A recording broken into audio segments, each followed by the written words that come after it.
Hello, welcome to Financial Insider Weekly. I'm your host, Michael Gray, CPA. My guest today is Tom Anderson, and Tom is a director, founder, and past president and CEO of Pensco Trust, which is an IRS-approved non-bank custodian for self-directed retirement accounts. And currently, he is the president of the Retirement Industry Trust Association, or RITA, which is a trade association for non-bank custodians of IRA and Roth accounts. Tom grew up in New York and in 1969 started working in Hartford National Bank, where he became the head of systems development and strategic planning. In 1981, he came to Bank of America in California, where he became head of trust systems development and trust and stock transfer data processing. And in 1989, he co-founded Pensco Trust. He has testified to the Department of Labor and the IRS about individual retirement accounts, instigating changes to the IRS regulations governing those, specifically relating to the capital requirements for any company offering IRA services. He was invited to Washington, D.C. in March 2009 to participate in an elite group called the Future Finance Initiative to make recommendations about the future of banking in the U.S. Today, Tom and I are going to be talking about investing in real estate with your IRA or Roth account. Tom, thanks for joining me today. Certainly. I have a little bit of a cold today, Michael, so bear with me. Okay, we'll do the best we can here. So as we get started, folks, I'm just going to caution you that we're actually going to be talking about issues in a complex area. We're going to be showing you that. So I have a book about how to use Roth and IRA accounts to provide a secure retirement. Tom's given me some input related to that book. He's going to share some other books that are references, but there are whole books that are written about this stuff, and much bigger books even than the ones that we're referring to. So obviously we can only hit a few highlights here. We want you to get qualified legal and tax advice. This is sort of a team effort because we're not talking about conventional IRAs and Roth accounts here. Tom, why did you get into this area of offering independent trust services for IRAs? Well, I had an entire career in banking. As you mentioned, I started in 1969 and I just retired a couple of years ago. So within that, I was focused on trust applications, and I started out as a programmer designing trust systems. And I realized back in '87, when I started my own consulting company, that there was the need to support the industry with a trust system, and that was my bailiwick. So I decided to, get into the game using my expertise, and started a company in '89. It took us about 18 months to get IRS approval because we were the first company to ever apply as a startup company. All the other previous companies were existing companies. Mm-hmm. In any case, that need is still there. I mean, we've been growing dramatically from no accounts in 1990 when I opened the doors. We now have over $10.5 billion under administration. All right, and now you got this RITA, and we're seeing the self-directed IRA custodians all over the place. It seems like the lice showing up. RITA started out as exclusively for trust companies, and Pensco is a bank and trust at this point. Okay. And recently we've now added associate members who may be third-party administrators that are working with custodial banks, doing all the processing for them, and we're allowing them to join as associate members. But the interest has not died. All of the companies within the group have been growing since they started, so it's still there. And the market happens to be doing pretty well right now, but it could turn if the interest rates go up and the stock market starts to waver a little bit. But it's always, you hear all these ads about gold and silver, and it's all about diversification. Well, what we're talking about today is diversifying. You could diversify in gold and silver with these kind of self-directed IRAs, but it also can do things that are more common to people, like buying a rental property, or maybe a little less common, buying private company stock or even starting your own company. Right. So we're going to cover some of the other alternative investments in another interview, but today we're going to focus mostly on real estate. Why would someone consider the alternative of a self-directed IRA with an independent trustee? Well, a couple things. First of all, I would highly recommend that anybody considering doing this go through the normal due diligence of picking a provider, checking their record with the Better Business Bureau, their regulators, reading their website, that kind of thing. Certainly helps to get a referral from a friend that's been using them for a while. But and just in that regard, Pensco has A+ Better Business Bureau rating, and with $10.5 billion of client money, that's pretty good. Yes. And we've never had any sanctions or any disciplinary action, and we've been around, for 25 years. So, but there are other providers out there, and I would just suggest everybody, kick the tires a little bit. And, once you are satisfied and comfortable that you're dealing with a reputable organization, then the issue is, what do you want to invest in with your retirement account? And if you want to invest in real estate, unless you're going through a passive vehicle like a REIT or a large hedge fund that happens to be focused on real estate, you're going to probably need to use one of the specialized trust companies.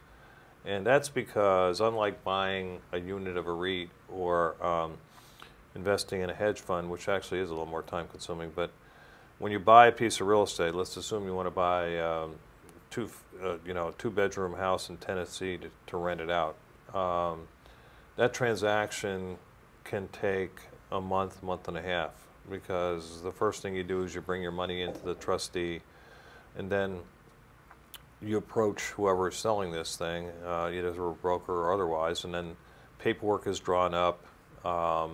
Usually the first thing that happens is that the trustee is asked to fund the down payment. Now, one important factor there is you don't want to make the down payment yourself, because this is a transaction that's being conducted by your Ira, not you personally, and you can't mix the two. Right. So the trustee would then forward, assuming you have the available cash, on your direction, and that would have to be in writing, but you would authorize them to send money to typically the title company, or in some states, attorneys that do the closing. So that would start the clock, and then various parties would come together to do due diligence on the property, checking the taxes, and prorating everything, and creating closing documents. And when those are all ready, you would again authorize and sign those, and then they would be sent on by the title company to the trustee or custodian, who would then also sign, because they're signing on behalf of the IRA, and then they would send the monies to make the closing, and there would be an exchange at the title company of the deed to the property and the money that comes out of your IRA. At that point, you own the property, and then the last step would be to get a recorded deed on the property. But if you had somebody lined up to rent the place right away, and as soon as they get in there and they start sending rent, the rent comes into the IRA, and you got now cash flow coming in on your account. Mm-hmm. In fact, several years ago, when I was still working at Pensco, I remember there was a local CPA somewhere on the peninsula here that was retiring, and he rolled his 401k into an IRA, self-directed IRA, and bought 4 rental properties up in Sacramento. This is when the Sacramento real estate went way down. You could buy a rental property for like $50,000, and he was getting as much cash flow a month on his rentals that he was getting as a salary. So his retirement account was not only growing in terms of appreciation, because clearly the market has appreciated since then, but he's had all that cash flow, so he's got a salary without working. Wonderful.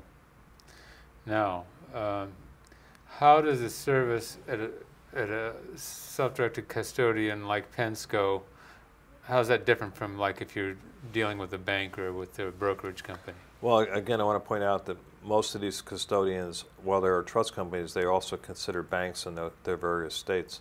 Okay. So we are a bank. choose to specialize in self-directed IRAs. That means generally that we also choose not to do other things like loans, mortgages. Maybe I should say like a more conventional bank. Yeah, exactly. Well, the difference is that we're regulated. We operate at the whim of our regulators. If the regulators don't like what we're doing, they can take our business away. So it's no different than the FDIC taking the business away. It just most of these banks are regulated by state banking directors, not the FDIC, but some of them are also FDIC. In any case, they have the same authority to take. You basically have a license to operate your business from that regulator, and they can take that away, and then you're out of business. But you know, assuming that doesn't happen, we're pretty much the same as any other bank, except that we have systems and personnel that are trained to do all these manual kind of transactions. Because they are very time consuming, and you have to keep track of all these. I mean, assuming you have 100 real estate purchases coming in a day, all operating on their own agenda in various states with different rules, you know, it's a lot of juggling, and you have to keep track of it. Okay. I guess what I was trying to get at, though, that most of the things that we usually think of for where we put our money, like a regular bank like Citibank, for example, or Bank of America, or Merrill Lynch as a brokerage company. Companies like that won't accept most alternative investments, isn't that correct? Well, they will if you get $5 million with them. Okay. Yeah. I mean, they won't do it for different. somebody with 100,000 or 250,000. They can do it. They're not very good at it because their systems are not tuned for this kind of thing, and they don't do a lot of it, so their personnel are not trained. So they do it reluctantly, and when they do get involved in it, they have to kick it up to their legal department. It gets quite cumbersome. They're not designed for it. Okay. Also, it seems to me that you, because you sort of specialize in this area, that you may provide some educational services and other things for your customers to try to help keep them from stubbing their toes on some of the things we're going to be talking about. Absolutely. First of all, Pensco has a wealth of information on its website, as do most of the custodians. The RITA Association, which is ritaus.org, has a lot of information. We regularly do webinars, as does Pensco and many of the other providers. We're always out educating. Many of them have public events where they bring or offer services, educational services. We also recently, RITA developed the IRA Institute, and it's the only self-directed IRA educational vehicle, that I'm aware of, and it's been operating for a couple of years now. I'm going to talk about a book here in a second, but the author of this is an attorney. It's one of our instructors. I've worked with him, Matt Sorensen, for a number of years. So we have really the experts doing the training. We've even had our regulators come to be educated by us, which is sort of ironic. But we also have educated some offices of some of the enforcement agencies, like the National Association of Securities Administrators, which are state securities regulators. So we've actually gone out and done some education with them. We've also done some co-webinars. So we offer that to the public, by the way, the IRA Institute. We had recently a Cornell University real estate professor come to our session, and he loved it. Wow. So it's open to the public, and if you go to ritaus.org, you can see not only about the RITA Institute or Educational Institute, but we have a March 23rd and 24th conference in Washington. It's open to the public, and we have some of the top people from the administration and the government regulatory agencies attending, including Phyllis Borsey, who is the second in command at the DOL, but in charge of all pension plans in the United States, and Mark Erie, who's the top guy in the Treasury Department on retirement issues. So it's really a power-packed conference, and we have some investors that come, and if you really want to know what's going on in Washington related to retirement accounts, you can't get any closer to it than that. Great. It's going to be fun with that. What type of retirement accounts are handled by, like, Pensco? Well, it used to be we only handle retirement accounts, but we also handle taxable accounts now. So you could invest real estate in a taxable account if you wanted to. Oh. But most of the providers, including Pensco, most of their accounts are in IRAs of all types: simple IRAs, SEP IRAs, Roth IRAs, traditional IRAs. We also handle solo 401ks, which are sole proprietor or man and wife in a business alone kind of vehicles. We don't handle large pension plans because generally they have rules that prohibit investing in these kind of assets. So Okay. it doesn't make sense. Okay. Why would someone want to invest in real estate using an IRA or a Roth account? Well, we all know that IRAs are either tax deferred or tax free. Mm-hmm. So if you have a Roth IRA, the growth in that is tax free. If you have a traditional, it's tax deferred until you retire. So particularly if you're a young person and you may have left a job and you have a 401k and you roll it to an IRA and you got a couple $100,000 in it, or whatever you have, it could be 25,000, doesn't make a difference.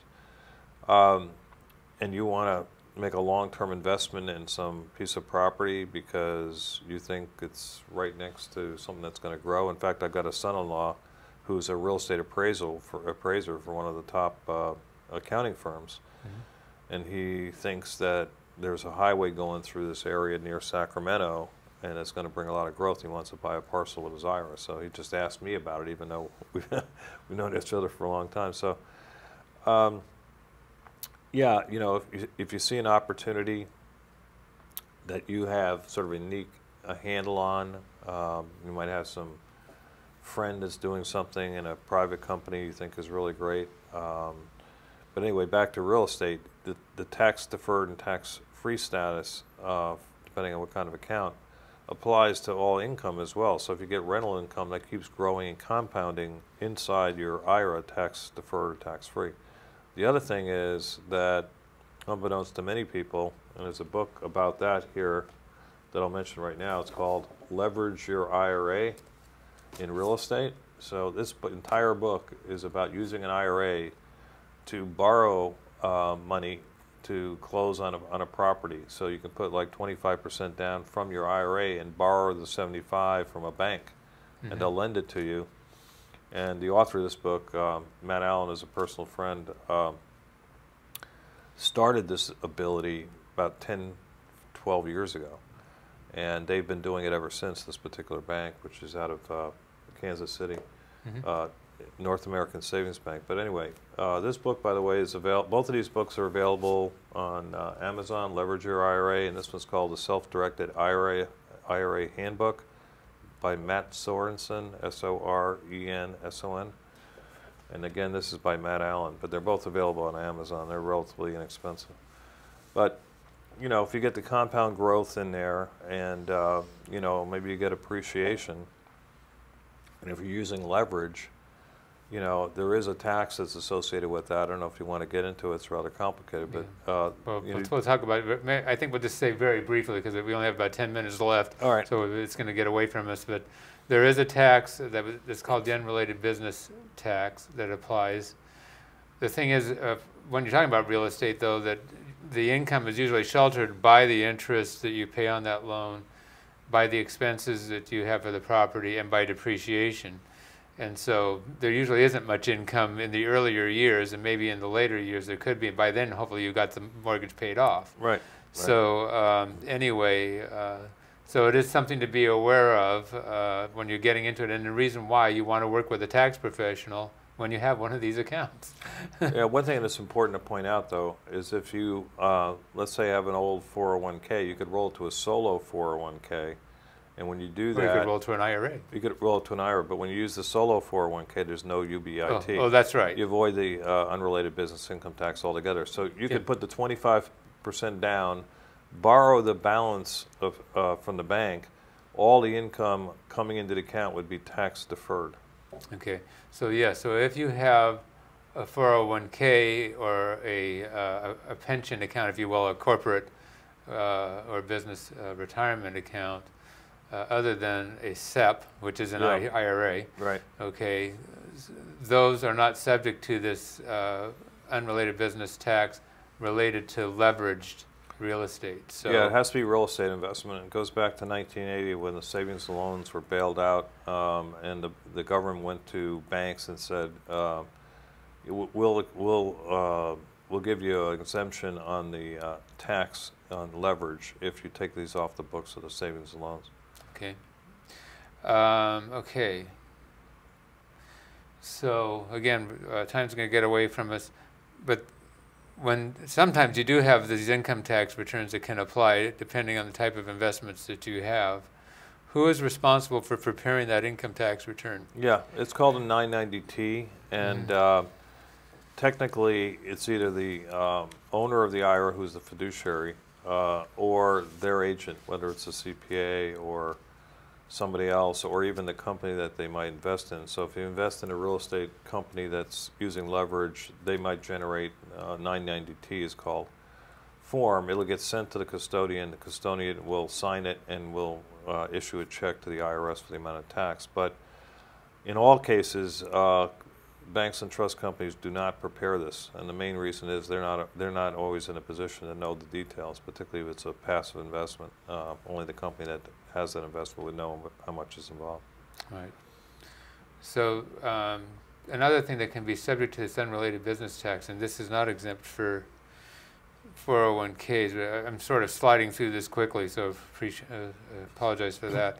But if you have a trade or business that's generating business income, that can also be subject to this business tax.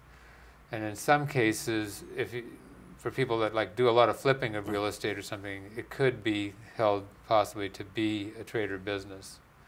And so that's something to be aware of. In other words, this is why, again, you want to get advice before you go ahead with the. Yeah, it's a very gray area. There's no hard and fast rule there, but generally if you're not buying property, developing it, and then selling it like a real estate,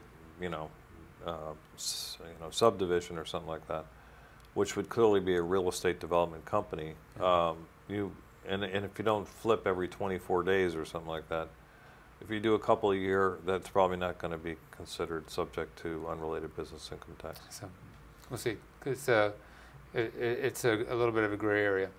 But as a real estate, no pun intended. What's that again? No pun intended. Okay. Michael Gray. Michael Gray. Okay. Yes. No. As a real estate investor, what things can you do and what things can't you do when real estate is held in an IRA or Roth account? Well, fundamentally, this is why it's important to work with somebody, a custodian that's got a lot of experience. But fundamentally, one thing that people always want to do that they can't do is buy, a vacation home and then use it for themselves personally while it's still held by their IRA. You just can't do that. If you do that, and the IRS finds out about it, and you'd be surprised at how they find out about these things. But if they do, you lose your IRA. That means that it's now distributed to you, all taxed. There's no more tax deferral, and it goes back to the time of the transaction. So if you use that property 3 years ago and they find out about it and have evidence of it, they'll go back 3 years and give you penalties and interest on top of the original penalty. Right. So there's something that's called prohibited transactions. And so one of the things, like we said, for example, is the vacation home. Another is you can't buy a home for your kids to use. Exactly. Yeah. Anybody that's directly related to you on the ancestor line or descendant line. I wrote 2 chapters in this Leverage Your IRA about prohibited transactions, and we also have about 40 pages on the RITA website about it. Not to scare anybody. Our intent isn't to scare anybody. Our intent is to inform people. Right. Well, you need to know. And by the way, you don't have to do this on your own. There are plenty of people that support you in the custodian, within the custodian, and also there are attorneys and CPAs all over the country that know these rules. Okay. So there's been an area that's been sort of the elephant in the room for a long time, and I think it's sort of coming more to the forefront. That's this area of valuation for IRAs. And maybe you could just talk about what's going on in that area a little bit. This has been around for a long time, and we as an organization are always interacting with the IRS on this. But basically, the IRS, primarily for income tax reasons, and this is sort of stirred up by Mitt Romney making so much money in his retirement account, Okay. which is deemed a bad thing, by the way. The current administration doesn't want you to have more than $3 million in your IRA because that's enough money as far as they're concerned. But in any case, the idea is that they're going to focus on undervalued properties that get distributed or converted into a Roth so that the tax is avoided that they would otherwise get. So they're now going to start tracking, beginning this year, all of the what's called a 5498 that the custodian sends to the IRS, all the assets associated with Iras that are in these alternative assets like private stock, LLCs, real estate, so that they can start to target certain accounts if they are concerned about them having too low values. Now there are other areas like the DOL and other regulators who are not concerned about the tax because that's not their bailiwick. They're concerned about prohibited transactions. Right. So. Okay. Well, I think we're actually getting pretty close to the end of our time here, although I can't quite see it. Where are we? Okay, yeah, let's see, we've got about a minute left. So I guess what I'm going to do is more just to summarize, first of all, to thank you for being my guest today and talking about this important area. Many people are looking at alternative investments now because a big part of it is a market crash, back in 2008, and there are still people that are camera shy or gun shy or whatever you want to call it. They are afraid to get back into the market. There's a lot of cash still sitting on the sidelines. There's a lot of money in these accounts, and that again is a reason. This is where the money is for many people. That's right. And so, so I'd say that's probably the number one reason why people look at alternative investments inside of their IRAs. Diversify. Yeah. It's always a good idea to diversify, whether it's in the stock market or within the stock market and in the alternative asset space. And like you wouldn't want to take your $300,000 entire nest egg and put it into one piece of real estate, right. Nor more than you would want to do it all into one stock. Okay, good. Folks, we're all out of time. We'll see you next time on Financial Insider Weekly. Oh, that was a lot faster.